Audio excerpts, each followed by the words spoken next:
Bienvenue sur le podcast Foyer quotidien, parole d'une chrétienne imparfaite, aimée par un Dieu parfait.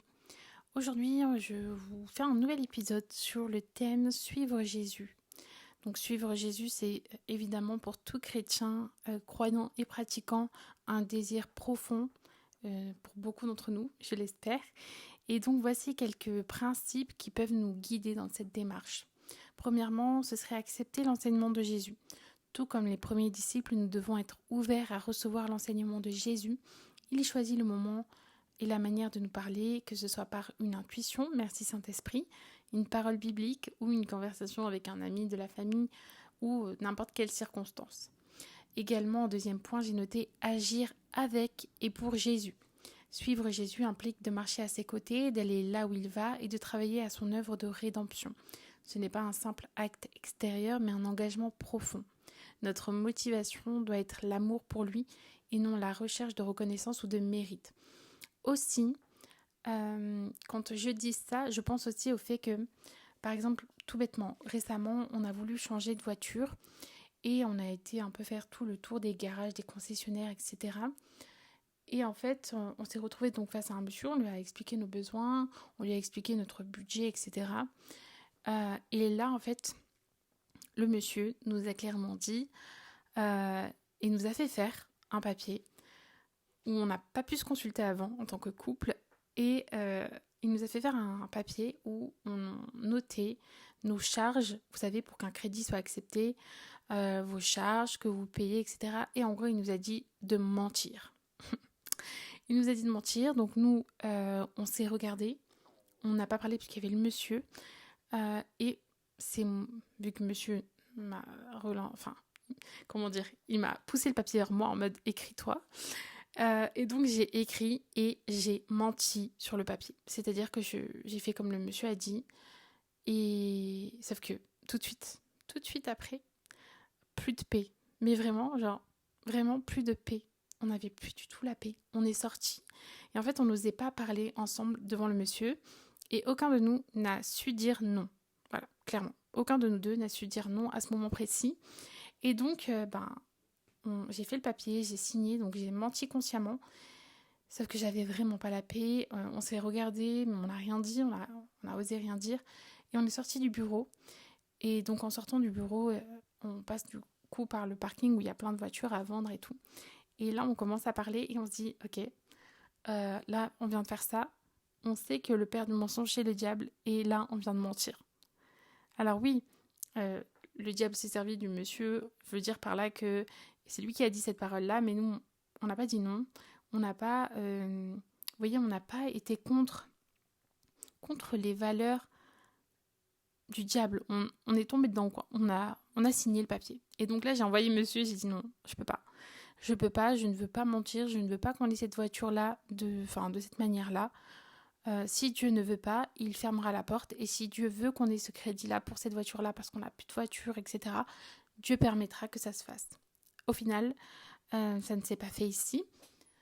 Et finalement, heureusement, en fait. Dieu connaît toutes choses, mais nous, sur le moment, on était un peu dépités. Le monsieur nous rappelait pas. Enfin, bon, on a vu que ça traînait. On pensait que il avait mal pris le fait que monsieur, en tout cas, il soit retourné et lui ait dit, écoutez, on préfère être honnête et on préfère noter exactement les charges que l'on a et pas réduire de 100 euros, même si c'est que 100 euros. Nous, on veut être au clair avec... Enfin, on n'a pas dit avec Dieu, mais on va être au clair. Je sais pas. Moi, au début, j'avais dit à monsieur de dire, oui, on est chrétien, on ne peut pas mentir, mais je crois qu'il n'a pas osé le faire.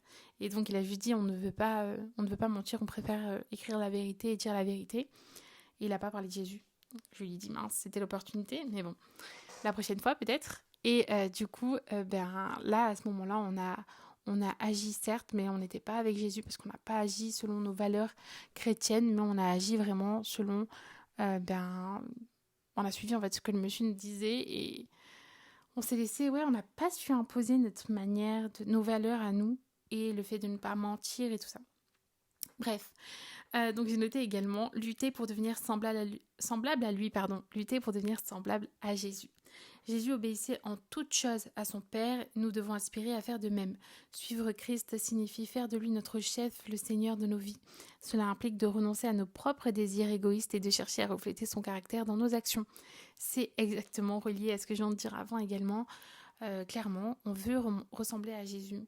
Alors, on ne doit pas mentir, on ne doit pas se laisser guider par notre chair, nos envies. Là, on avait tellement besoin de cette voiture parce que notre voiture était trop petite. Voilà, on a 2 enfants en bas âge, c'était vraiment trop compliqué, les poussettes ne rentraient pas dans le coffre. Enfin bon, bref, il y avait des arguments pour. Et du coup, quand le monsieur nous a dit, ah, c'est bon, enfin, je sais plus exactement comment il l'a dit, mais en gros, il a dit qu'on va mentir, on va tricher. Je crois que c'était le terme tricher.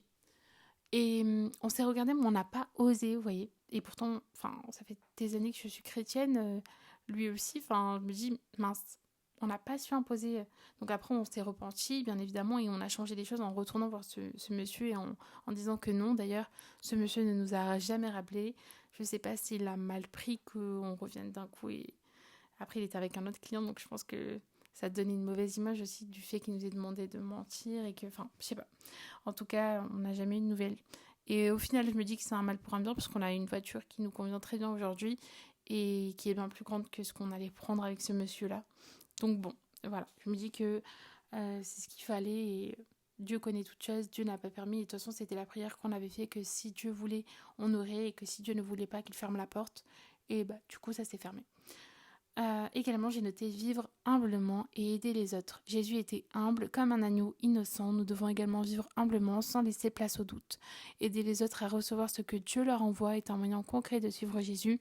Être un instrument de Dieu, un instrument entre les mains de Dieu pour amener des gens à Christ et à le faire connaître à ceux qui l'attendent de recevoir, parce que c'est notre travail que d'évangéliser les autres et de les ramener à Christ, de leur faire entendre la vérité, au moins leur faire entendre la vérité et leur faire connaître qui est Jésus. Après, bien évidemment, c'est à eux de faire leur propre choix, c'est à eux de choisir de suivre Jésus ou non.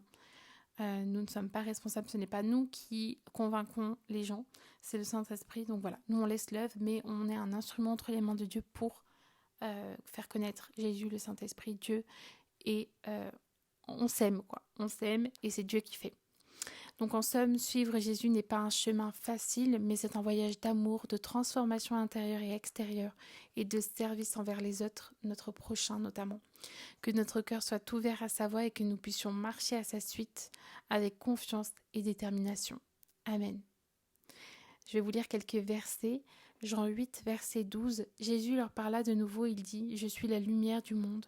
Celui qui me suit ne marchera pas dans les ténèbres, mais il aura au contraire la lumière de la vie. » Matthieu 10, verset 38. Celui qui ne prend pas sa croix et ne me suit pas n'est pas digne de moi. Marc 8, verset 34. Puis il appela la foule avec ses disciples et il leur dit « Si quelqu'un veut être mon disciple, qu'il renonce à lui-même, qu'il se charge de sa croix et qu'il me suive. » Jean 12, verset 26. « Si quelqu'un me sert, qu'il me suive, et là où je suis, là aussi sera mon serviteur. Si quelqu'un me sert, le Père l'honorera. » 1 Pierre 2, verset 21, et c'est avec ça que je vais clôturer cet épisode.